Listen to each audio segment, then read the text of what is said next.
Welcome back. You're watching the Midday View on ENCA DSTV channel 403. Now, in less than 24 hours, the fraud and corruption trial of former President Jacob Zuma will continue at the High Court in Pietermaritzburg in KwaZulu-Natal. Or will there be yet another delay? Zuma is looking to have prosecutor Billy Downer removed, saying he lacks independence and impartiality. So what does this all mean? What does it actually mean? And does Zuma have any basis for these allegations? Legal expert Marius du Toit from Toit Attorneys joining us now on the Midday View just to shed some light on this. Mr. du Toit, good afternoon and welcome to the Midday View here on ENCA. When Judge Kuhn last week postponed the start of the trial to tomorrow, my understanding was that when they resume tomorrow, the issue of the pleas will be heard first. And that is sort of in two parts. The first part is about the recusal of Billy Downer, that Mr. Zuma's lawyers will be pleading for the recusal of Mr. Billy Downer as a prosecutor. But also there's still that matter of pleading in the trial itself, whether guilty or not. Am I correct? Yes, Dan, essentially the plea itself to the charges would take place. The other aspect would not really be a plea. That would be more an application to say that the state prosecutor is biased or something to that effect, and he should recuse himself from the proceedings, and that the court should give an order that the prosecutor be recused from the proceedings. So that would not essentially be a plea, Dan, in the legal sense of the word. They might bring an application and say to the judge, well, these are the grounds upon which I passionately plead to you to make such a ruling, but it won't be the form of a plea.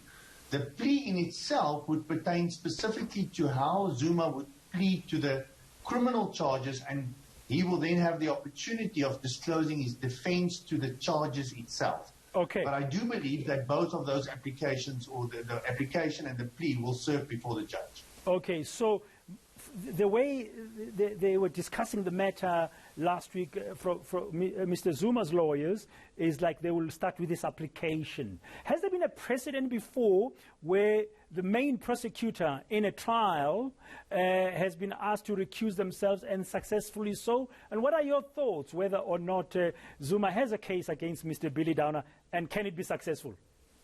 Well, I think a number of occasions these sort of matters have come before our courts where applications have been made to have prosecutors recuse themselves from proceedings.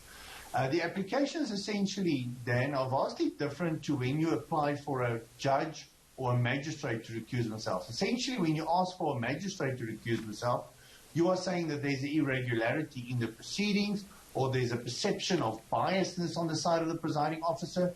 Then that magistrate, if he then refuses to recuse himself, you can take him on review. In the High Court, if there's a perception of biasness on the part of the judge, well, you have to deal with that by way of a so-called special entry into the proceedings where you say, Judge, I believe you are biased in these proceedings and it's compromising the accused. However, the role of the prosecutor is vastly different, Dan, and our courts have often had a look at that and said, well, listen, the prosecutor is neither the arbitrator to the proceedings, he's neither the one that considers whether evidence should be adduced or not. A prosecutor can be passionate about his work. He can be passionate about prosecuting the accused. So at the end of the day, the prosecutor's role is much like that of the attorney. He's an officer of the court. He's there to guide the court. He's there to lead the court at the end of the day. And the court has to accept on face value that the attorney or the prosecutor is bona fide in the way they deal with the matter.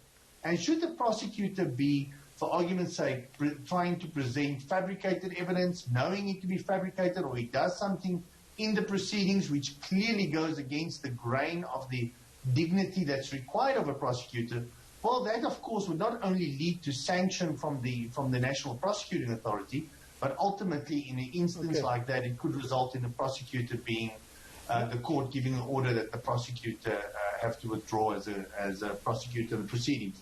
And you were asking specifically about instances.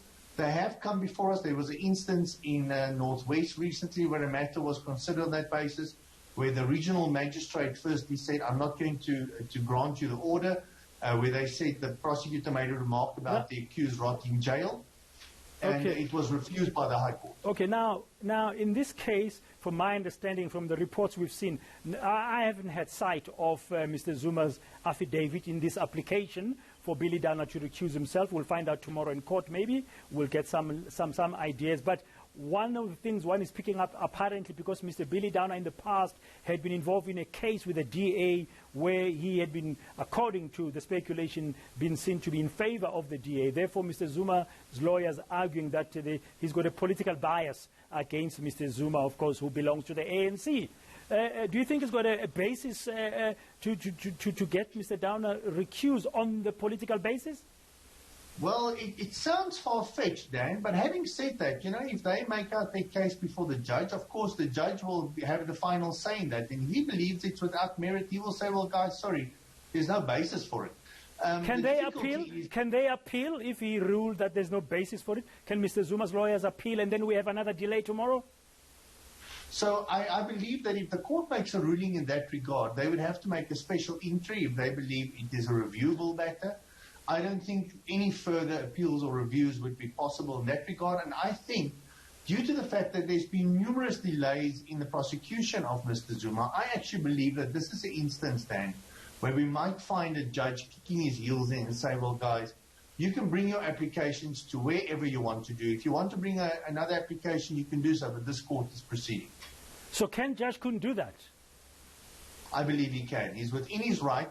Even though the accused has a right to a fair trial and the accused has a right to a speedy trial, that is not an exhaustive right. It doesn't mean to say that you can carry on ad infinitum in delaying the proceedings. So at the end of the day, the court has to balance those rights against the state's right to have the matter proceed and to have the evidence adduced and for the accused to have his day in court to face the charges that the state brings against him. And for that reason, you can expect that the judge might have to weigh up those conflicting rights, okay. And I believe the judge will kick his heels in.